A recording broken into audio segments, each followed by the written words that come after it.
সাম্প্রতিক বিআইজিডির একটি প্রতিবেদনে দেখা গেছে বিএনপিকে ভোট দিতে চায় 12%, যদিও 8 মাস আগে তাদের একই জরিপে রেজাল্ট ছিল 16%।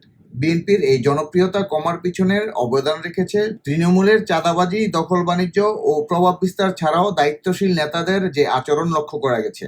যেমন দুদুভাই বলছে সবাইকে মূত্র বিসর্জন করে ভাসিয়ে দিবে বঙ্গোপসাগরে। হাবিবুর রহমান হাবিব ভাই বলছে যদি বিএনপির সাথে কেউ আওয়ামী লীগের তুলনা করে তাহলে তার জিহ্বা কেটে নেবে। শুধু তাই নয়, তিনি আরো বলেছেন যদি কেউ দাঁড়িপাল্লায় ভোট দেয় বিএনপি নেতাকর্মীরা তাকে সুস্থভাবে বাড়ি আসতে দিবে না। এছাড়াও উনি শুনেন কি বলে। আমার আসনের কর্মীরা তোমাদেরকে স্পষ্টভাবে বলতেছি, এই নির্বাচনের আগে জনগণের ঠ্যাং ধরবা। এই ঠ্যাং ধরলে কোনো খারাপ কিছু না। তুমি ঠ্যাং ধরবা একদিন, আমরা নির্বাচিত হলে আমাদের ঠ্যাং ধরবে 5 বছর। এই নেতার ইন্টেনশনই হচ্ছে জনগণকে ধোঁকা দেওয়া। তাছাড়াও ফজলুর রহমান, যার বিতর্কিত মন্তব্যের কারণে সবাই তাকে ফজু পাগলা বলেই ডাকে, এইরকম নেতাদের দিয়ে যদি বিএনপিকে রিপ্রেজেন্ট করা হয় বিএনপির জনপ্রিয়তা কমা খুবই স্বাভাবিক। তারেক রহমান ভবিষ্যৎ বাংলাদেশের একজন যোগ্য নেতা হিসেবে আবির্ভাব ঘটবে, এটা নিয়ে কোনো সন্দেহ নাই।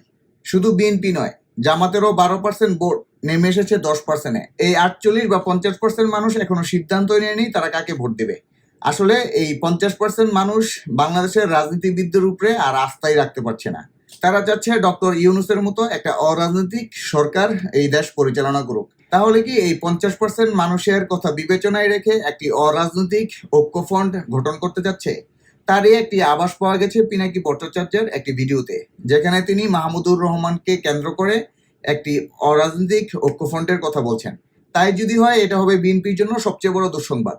এছাড়াও বিএনপির অনেক নেতাকে বলতে শোনা যায় ডক্টর মোহাম্মদ ইউনূস এনসিপির প্রতিনিধিত্ব করে এবং ডক্টর মোহাম্মদ ইউনূসের আন্ডারে একটি সুষ্ঠু নির্বাচন সম্ভব নয়।